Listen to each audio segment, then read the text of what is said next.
No-show si Pangulong Duterte sa ilang events ng ASEAN Summit sa Singapore. Paliwanag ng Malacañang, puyat ang Pangulo at kinailangan niyang mag-power nap. Pero dumalo siya sa ASEAN-China Summit kung saan nanawagan daw siya sa China na maghinay-hinay sa mga aktibidad nito sa South China Sea. Live mula sa Singapore, may report si Joseph Morong. Joseph. Jessica, sa harap nga mismo ng China ay nanawagan ng pagtitimpi si Pangulong Duterte, pero wala, deadma ang China sa naging panawagan na ito ng Pangulo. Samantala, sabi ni Foreign Affairs Secretary Teodoro Locsin Jr. ay wala ng dahilan para hindi pumunta itong si Pangulong Duterte sa Amerika dahil ipinangako na nga ng Estados Unidos na ibabalik nito ang Balangiga Belts. Durance for the last days. What's wrong with my nap? Hindi issue para kay Pangulong Rodrigo Duterte ang hindi niya pagdalo sa marami sa mga nakaschedule na meeting dito sa ASEAN Summit sa Singapore. Kahapon sa siyam na event, 3 lamang ang pinuntahan niya. Paliwanag ng palasyo, puyat ang Pangulo at nag-power nap ito. Pero maaga ang Pangulo sa ASEAN-India Informal Breakfast Summit, ang unang event para sa araw na ito. You had enough of your power nap from yesterday, sir? Still not good enough, but enough to sustain the endurance for the last days. Sa East Asia Summit, nagkaroon ng light moment ang mga leader. Bumaba kasi agad ang Pangulo sa stage pero hindi pa pala tapos ang kotakan. Kaya tinawag siya ulit paakyat ni New Zealand Prime Minister Jacinda Ardern. Sa ASEAN-US Summit na pinangunahan ni US Vice President Mike Pence na kumatawan kay US President Donald Trump, sinabi ni Pence mapayapa ang kanilang pakay sa Indo-Pacific region. At bagaman walang binanggit na bansa, tila patama sa China ito. Empire and aggression have no place in the Indo-Pacific. Our vision for the Indo-Pacific excludes no nation. It only requires that every nation treat their neighbors with respect. They respect the sovereignty of our nations and the international rules of order. Ito ang pinag-aalala ng Pangulo, ang girian sa pagitan ng China at ng Amerika na ang Pilipinas ang posibleng maipit sa gitna. Sabi ng Pangulo, mas makabubuti raw na huwag magkaroon ng mga aksyon na lilikha ng gulo sa lugar. Kaya nga raw isinusulong niya ang agarang pagkakaroon ng Code of Conduct. China is already in possession. So why do you have to create frictions, military activity that will prompt a response from China? I do not mind everybody going to war, except that the Philippines is just beside those islands. Kwento ni Foreign Affairs Secretary Teodoro Locsin Jr. kahapon daw sa ASEAN-China Summit na nawagan ang Pangulo sa harap ng China ng pagtitimpi sa mga aktibidad sa South China Sea. The President was very clear, let's exercise restraint, and there was no response. Which is, you can interpret it as you want, but it was rather bold of our President to bring it up. The use of the word restraint. Jessica, ngayong araw ay tapos na yung ASEAN Summit at mamayang bandang pasado alas 9, 9:35 to be exact, ay aalis itong si Pangulong Duterte papunta naman sa Papua New Guinea para umattend sa APEC Summit. Pero bago yan, kaninang hapon ay nagkaroon muna siya ng bilateral meeting kay Japanese Prime Minister Shinzo Abe. Jessica?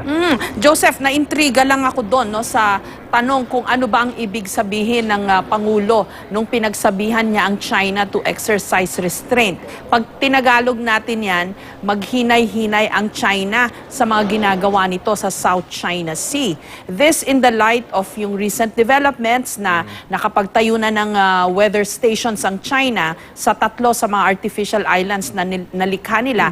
And number 2, sabi ng Amerika, no, may impormasyon ng Amerika na nakapaglagay na rin daw ng missile systems ang China dyan sa mga teritoryong yan. So, itong statement ngayon ni Pangulong Duterte, how should it be interpreted? Yan ang tanong ni Secretary of Foreign Affairs Teddy Boy Locsin. No? So, ano ba yun?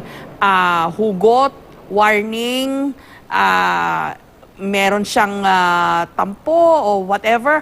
Anong mga nasasagap mong impormasyon on that, Joseph?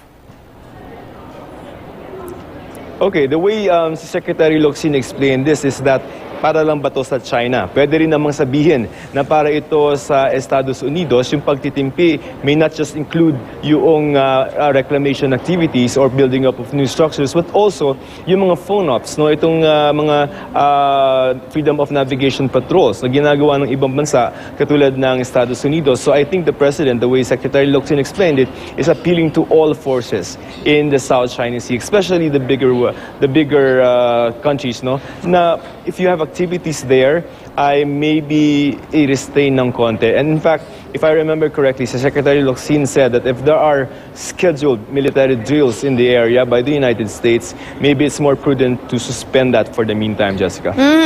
Part of the audience ba ang Amerika nung binanggit yun ng Pangulo, Joseph? Kasi was it the China-Philippines Summit where he mentioned that? So may representative ba ang Amerika doon? O Australia o Japan? Which are the superpowers in this part of the world, no?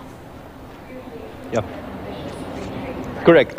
Well, yung particular na soundbite na yan was mentioned according to Secretary Locsin during the ASEAN-China Summit. So it is during that forum where China and the ASEAN countries are present. But of course, as in the nature of these international gatherings, hindi lang naman porke nandun yung kumbaga kung ASEAN at ang title ng meeting ay ASEAN-China, ay China lamang at ASEAN na nandun. Of course, there are representatives from other countries na hindi naman officially na nandun sa table to monitor what has been going on. So, and of course, this is a public event. No? Any statements made by the leaders here will get out and will reach the proper audience or intended audience, Jessica.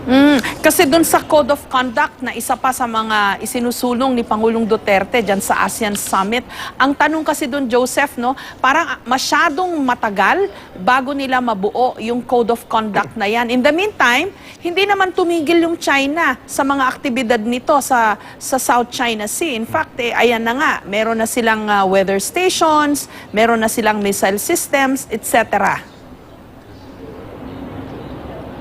In fact, may mga nagsasabi na baka mamaya, no, especially yung mga may not be in favor or may have doubts about the real intent of the COC. Ang sinasabi nila is this might be a cover that China can use na parang okay, fine, nag-uusap tayo COC. But meanwhile, sa ilalim, ginagawa ko na yung kailangan kong gawin. No, that's a criticism of those who are maybe doubtful of the COC. But the President said, because we are the coordinating country, no, for the ASEAN-China relations, ay tatlong binibigyan niya yung kanyang sarili ng Pilipinas, no, ng 3 taon para magkaroon ng Code of Conduct.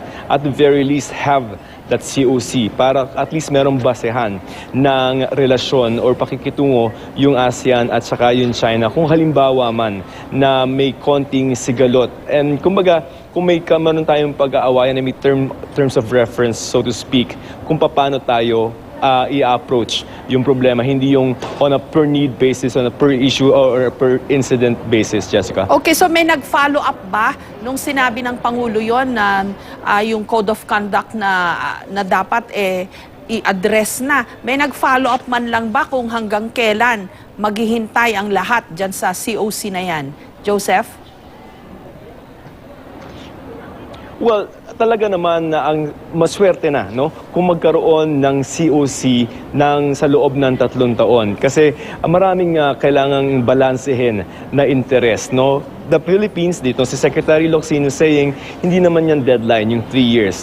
Yung 3 years ay working timetable because that's our chairmanship, no? That's our, parang yung, kasi head tayo ng dialogue relations for 3 years until 2021. So at the very least, pag nandun nasa atin yung trabaho na yun, gawin natin hanggat maaari because we have China's ear and of course the ASEAN bloc. So you might have a little more leverage to move these things forward. But can this take more than 3 years? Probably, Jessica, because of other interests that are present in the area, Jessica. Maraming salamat sa iyo, Joseph Morong.